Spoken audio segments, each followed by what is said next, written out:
Улаанбаатар хотын агаарын бохирдлоос эрүүл мэндийг хамгаалах энгийн аргууд. Олон нийтийн газар явахдаа амны хаалт хэрэглэх.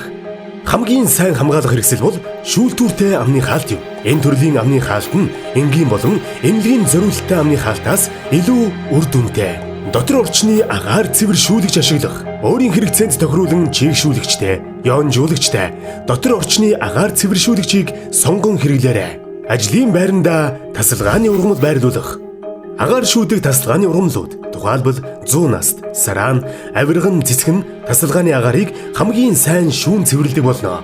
Нийтийн тээвэр ашиглаж авто замын түгжрлээс зайлсхийх. Тээврийн хэрэгслийн ялгаруулж буй хот удаанаас зайлсхийхийн тулд замын хөдөлгөөний ачаал ихтэй үеэс бусад үед зорчих. Нийтийн тээврээр үйлчлүүлэхийг эрмэлзээрэй. Өдрийн цагаар өрөөний агаараас сэлгэх. Өдрийн цагаар бохирдол багассан үед гэр болон ажлын байранда агаарын сэлгэлт хийж байх нь тустай. Агаарын бохирдлын эсрэг хамтдаа